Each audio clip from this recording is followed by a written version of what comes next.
The blue sky is nice, isn't it? If it wasn't 35 below, you could almost enjoy being outside. I had 2 conversations yesterday, and it's funny how these things happen in the course of the same day. It's almost like, how do they say? If you buy a red car, all you're gonna notice is red cars. Conversation, much the same. I ran into a good friend of mine. We haven't seen each other in probably 8 months.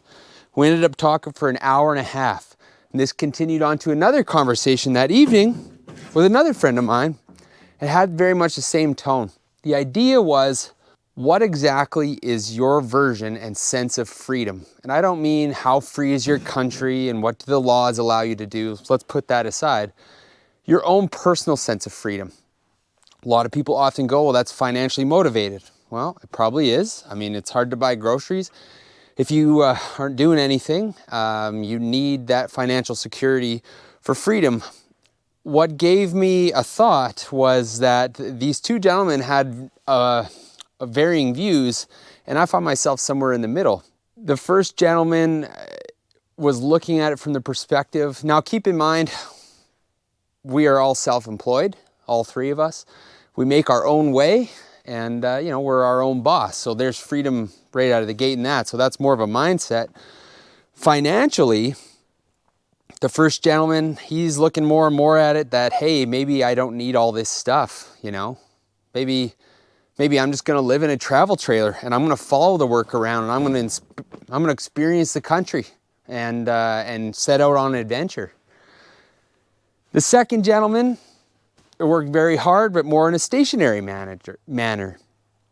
Lots of hard work, goals, achieving those goals, and a continuous drive, momentum forward, but free.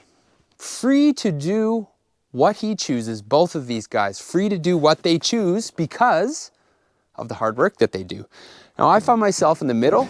I like the sense of adventure, but I like to be stationary as well. So I work hard to achieve that. And then of course the self-employment, well, it allows you to do things on your own terms.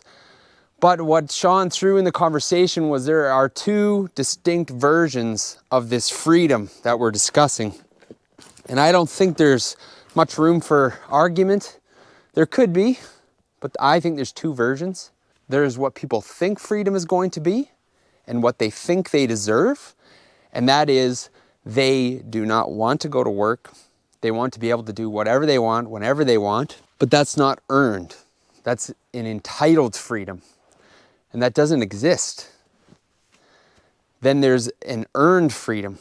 You've worked hard, you're not without responsibility because you have purpose in your life, you're driven towards something, and you keep this pattern throughout your life to keep you sharp, to keep you moving forward, and the result of that, the byproduct, is the freedom to choose. You're not always free. This isn't a whimsical world where you can just run around and do whatever you want. One is earned, and one is assumed that it should just be given to you. Now, neither of these guys have that opinion. I don't have that opinion. It's earned, whether you do it with very little material things or you do it with a lot of material things. That's your version of that freedom of what you want for your life. But if you're sitting on the couch thinking that you should just be able to do whatever you want to do whenever you want to do it, well, I think all you're going to be granted is disappointment. That's my thought. My ears can't take anymore. I'm going to load this firewood. We're going to get out of here.